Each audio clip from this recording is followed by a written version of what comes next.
بسم اللہ الرحمن الرحیم۔ حضرت موسیٰ علیہ السلام پر اللہ رب العزت نے جو کتاب نازل فرمائی وہ تورات تھی۔ موسیٰ علیہ السلام پر تورات نازل ہوئی۔ آج کے دور میں بعض لوگ اس کا انکار کر رہے ہیں کہ موسیٰ علیہ السلام پر جو کتاب نازل ہوئی وہ تورات نہیں تھی۔ ان کی بنیادی دلیل کیا ہے کہ قرآن کریم میں کہیں بھی اس کا ذکر نہیں ہے کہ موسیٰ علیہ السلام پر تورات نازل ہوئی۔ قرآن کریم میں موسیٰ علیہ السلام اور تورات کا اکٹھا ذکر نہیں ہے۔ اس سے ثابت ہوا کہ موسیٰ علیہ السلام پر جو کتاب نازل ہوئی وہ تورات نہیں تھی۔ تو میں نے آپ کی خدمت میں یہ بات عرض کرنی ہے اور یہ بات سمجھانی ہے کہ موسیٰ علیہ السلام پر جو کتاب نازل ہوئی وہ تورات ہی تھی۔ قرآن کریم تورات کے بارے میں کیا کہتا ہے، ذرا وہ آپ 2-3 مقامات سے مات فرما لیں۔ نمبر 1 سورہ آل عمران آیت نمبر 50، وَمُصَدِّقًا لِّمَا بَيْنَ يَدَيَّ مِنَ التَّوْرَاةِ وَلِأُحِلَّ لَكُمْ بَعْضَ الَّذِي حُرِّمَ عَلَيْكُمْ وَجِئْتُكُمْ بِآيَةٍ مِّن رَّبِّكُمْ فَاتَّقُوا اللَّهَ وَأَطِيعُونِ۔ وَمُصَدِّقًا لِّمَا بَيْنَ يَدَيَّ مِنَ التَّوْرَاةِ، حضرت عیسیٰ علیہ السلام فرما رہے ہیں کہ میں اس تورات کی تصدیق کرتا ہوں جو میرے سامنے ہے۔ میرے سامنے سے مراد کہ مجھ سے پہلے ہے۔ کیوں؟ ایک ہوتا ہے لفظ مصدق، ایک ہے لفظ مبشر۔ مصدق کہتے ہیں تصدیق کرنے والے کو۔ تصدیق اس چیز کی جاتی ہے جو اس تصدیق کرنے والے سے پہلے ہو، اور بشارت اس کی دیتے ہیں جو بشارت دینے والے کے بعد ہو۔ میں کہتا ہوں جو بات آپ نے کی ہے میں اس کی تصدیق کرتا ہوں، اس کا معنی جو آپ نے پہلے بات کی ہے، تو تصدیق پہلی چیز کی ہوتی ہے۔ عیسیٰ علیہ السلام فرما رہے ہیں مصدقا لما بین یدی من التوراۃ، میں تورات کی تصدیق کر رہا ہوں۔ اس کا معنی تورات حضرت عیسیٰ علیہ السلام سے پہلے نازل ہوئی۔ آیت نمبر 2 سورہ آل عمران آیت نمبر 65، یا اہل الکتاب لما تحاجون فی ابراہیم وما انزلت التوراۃ والانجیل الا من بعدہ افلا تعقلون۔ اللہ تعالیٰ فرما رہے ہیں اہل کتاب کو، ابراہیم علیہ السلام کے بارے میں تم جھگڑ رہے ہو۔ تورات اور انجیل ابراہیم علیہ السلام کے وما انزلت التوراۃ والانجیل الا من بعدہ، ابراہیم کے بعد نازل ہوئی ہے۔ اب اس آیت سے معلوم ہے کہ تورات نازل ہوئی ہے لیکن ابراہیم علیہ السلام کے بعد۔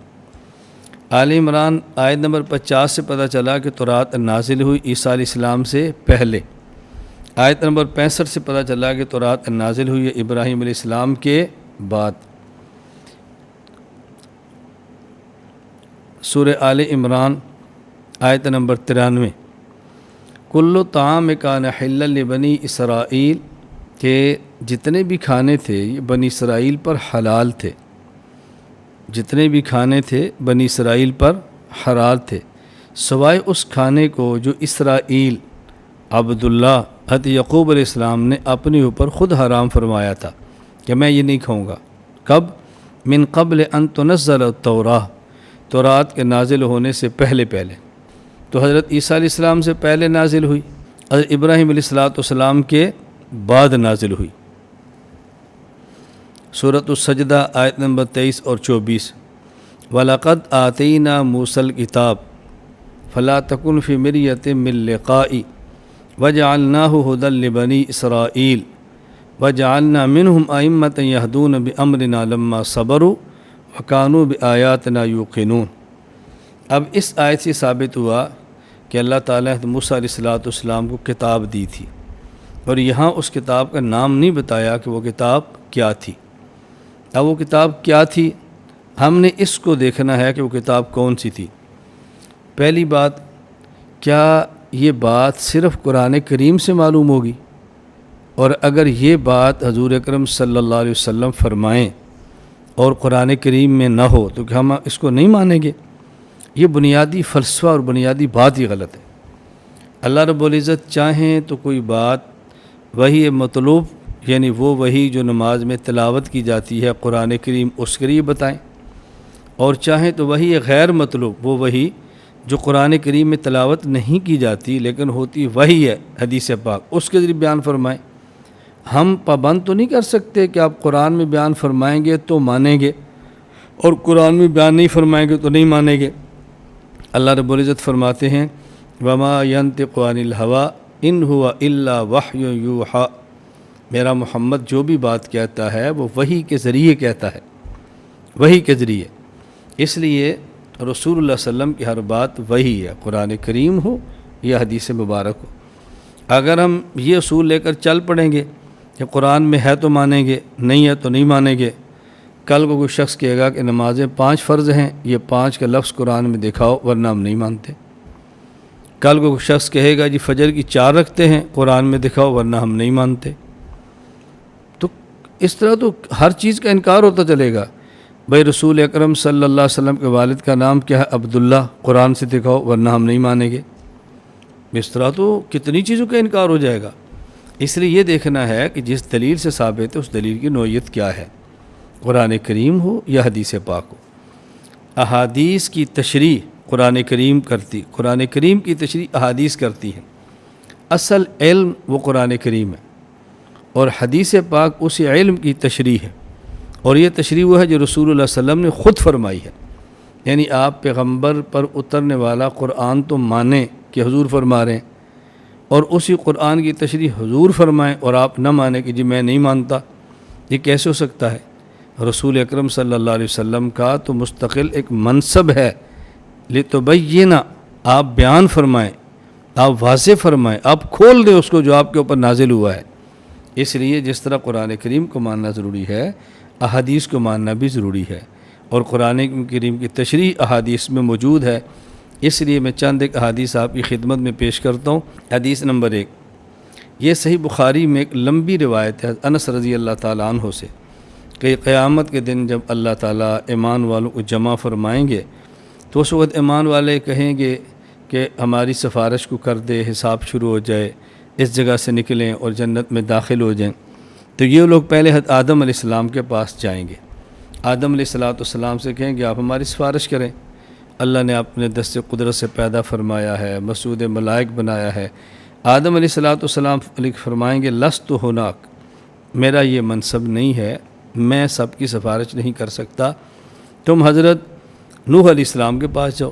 حضرت نوح کے پاس جائیں گے، نوح علیہ السلام اپنا عذر بیان فرمائیں گے اور ساتھ یہ فرمائیں گے لست ہناک، یہ میرا منصب اور میرا مقام نہیں ہے۔ یہ پھر ابراہیم علیہ السلام کے پاس جائیں گے، حضرت ابراہیم علیہ السلام بھی یہ فرمائیں گے، عذر بھی کریں گے اور یہ فرمائیں گے کہ نہیں یہ میرا منصب نہیں ہے، تم حضرت موسیٰ علیہ السلام کے پاس جاؤ۔ اب حضرت موسیٰ علیہ السلام کے پاس جاؤ، صحیح بخاری باب قول اللہ تعالی لما خلقت بیدی، حدیث کا نمبر ہے 7410۔ اس کے تحت جو الفاظ نقل کیے ہیں نبی کریم صلی اللہ علیہ وسلم کے کہ حضرت ابراہیم علیہ السلام فرمائیں گے وَلَكِنِ ائْتُوا مُوسَىٰ عَبْدًا آتَاهُ اللَّهُ التَّوْرَاۃ، تم حضرت موسیٰ کے پاس جاؤ جو اللہ کے بندے ہیں اور اللہ نے ان کو تورات دی ہے۔ اب دیکھو صحیح بخاری میں کتنی واضح روایت موجود ہے کہ تورات حضرت موسیٰ علیہ السلام کو اللہ نے دی تھی۔ حدیث نمبر 2، سنن ابی داؤد باب کیف یحلف الذمی، حضرت اکرمہ رضی اللہ تعالیٰ عنہ فرماتے ہیں نبی کریم صلی اللہ علیہ وسلم نے ابن سوریہ یہودی کو فرمایا اذکرکم باللہ الذی نجاکم من آل فرعون، یہ مسئلہ رجم کا چل رہا تھا، یہودیوں کی خواہش تھی جس بندے نے زنا کیا ہے، شادی شدہ ہے، رجم نہ کیا جائے، کوڑے مار دیے جائیں۔ آپ نے یہ سمجھانا چاہ رہے تھے کہ رجم کا حکم صرف ہماری شریعت کا نہیں ہے، تورات کا بھی ہے، اس کے لیے آپ نے اس کو فرمایا اذکرکم باللہ الذی نجاکم من آل فرعون، میں تمہیں یاد دلاتا ہوں اللہ کی، تمہیں اللہ کی قسم دے کر پوچھتا ہوں کون اللہ؟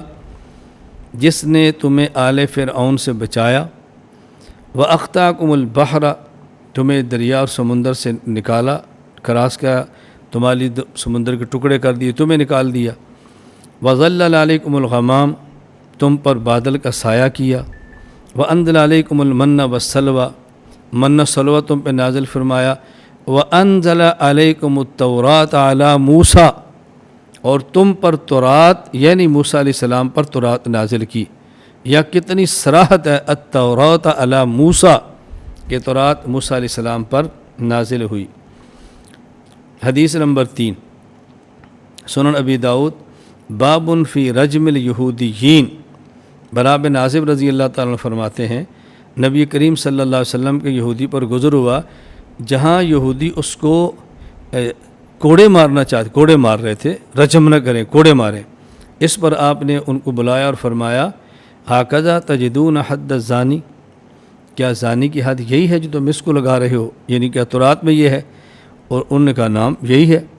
فدعا رجلا من علمائہم، آپ نے یہودی عالم کو بلایا اور آپ نے فرمایا نشدتک باللہ الذی انزل التوراۃ علی موسیٰ، میں تجھے اس خدا کا واسطہ دے کر یا قسم دے کر پوچھتا ہوں جس خدا نے موسیٰ علیہ السلام پر تورات نازل کی ہے، ہاکذا تجدون حد الزانی فی کتابکم، کیا تمہاری کتاب کے اندر یہی حد ہے زانی کی، یعنی رجم نہیں ہے، سنگسار نہیں ہے، کوڑے ہیں۔ اب یہاں لفظ کیا ہے؟ باللہ الذی انزل التوراۃ علی موسیٰ، اس اللہ کا واسطہ، اس اللہ کی قسم کہ جس نے موسیٰ علیہ السلام پر تورات کو نازل فرمایا ہے۔ حدیث نمبر 4 سنن ابی داؤد باب بما یستحلف اہل الکتاب۔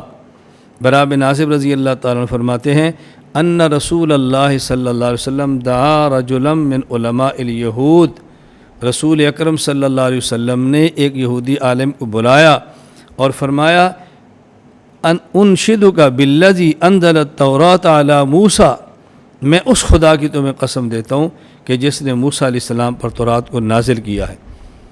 حدیث نمبر 5 سنن ابی داؤد باب بما یستحلف اہل الکتاب، حدیث نمبر 2328 جابر بن عبداللہ رضی اللہ عنہ فرماتے ہیں ان رسول اللہ صلی اللہ علیہ وسلم قال انشدتکما باللہ الذی انزل التوراۃ علی موسیٰ علیہ السلام، میں تم سب کو خدا کی قسم دے کر پوچھتا ہوں اس خدا کی جس نے تورات کو موسیٰ علیہ السلام پر نازل کیا۔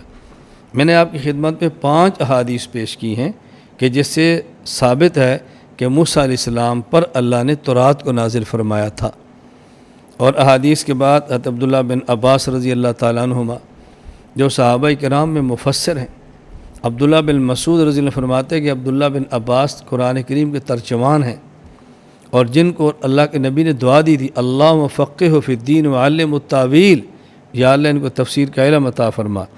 قرآن کریم کی آیت سورہ آل عمران آیت نمبر 93 کل طعام کان حلا لبنی اسرائیل الا ما حرم اسرائیل علی نفسہ من قبل ان تنزل التوراۃ، یہ جو ہے من قبل ان تنزل التوراۃ، تورات کے نازل ہونے سے پہلے حضرت عبداللہ بن عباس فرماتے ہیں من قبل ان تنزل التوراۃ من قبل نزول التوراۃ علی موسیٰ حرم یعقوب لحم الابل والبانہ، اللہ کے عبداللہ بن عباس فرما رہے اور صحابی تفسیر کر رہے، اور اگر صحابی تفسیر کرے تو اصول حدیث کا ایک ضابطہ ہے ان التفسیر الصحابی الذی شاہد الوحی والتنزیل فإن حدیث مسند، صحابی کی تفسیر بھی حدیث مسند کے حکم کے اندر ہوتی ہے۔ تو 5 احادیث اور صحابی کا قول کہ تورات حضرت موسیٰ علیہ السلام پر نازل ہوئی تھی۔ دیکھیں یہ بات بہت اچھی طرح سمجھیں، قرآن کریم کی ایک تفسیر اللہ کے نبی فرمائیں، قرآن کریم کی ایک تفسیر صحابی فرمائے، تو کوئی بندہ اس پہ اصرار کر رہا ہے ان کی نہ مانو اور جو تفسیر میں کرتا ہوں میری مانو، یہ کیسے ممکن ہے؟ یہ کیسے ممکن ہے کہ مان لیا جائے؟ اس لیے قرآن کریم کو سمجھنا ہے، نمبر 1 قرآن سے سمجھو، نمبر 2 پھر حدیث پاک سے سمجھو۔ میں نے اس لیے گزارش کی ہے کہ قرآن کریم سے تورات کا نازل ہونا ثابت اور عیسیٰ علیہ السلام سے پہلے آنا ثابت، ابراہیم علیہ السلام کے بعد آنا ثابت، ابھی قرآن کریم سے ثابت ہو رہا ہے، اور اسی تورات کا موسیٰ علیہ السلام پر نازل ہونا ثابت، یہ احادیث سے ثابت ہو رہا ہے۔ تو میں نے آپ کی خدمت میں 5 احادیث بیان کی ہیں اور حضرت عبداللہ بن عباس کا ارشاد نقل کیا ہے۔ اللہ تعالی ہمیں بات سمجھنے کی توفیق عطا فرمائے۔ اس کے بعد بھی کوئی نہ مانے تو اس کی اپنی مرضی ہے، باقی اس سے بڑھ کر اور دلیل کیا پیش کی جا سکتی ہے؟ اللہ ہم سب کو سمجھ عطا فرمائے۔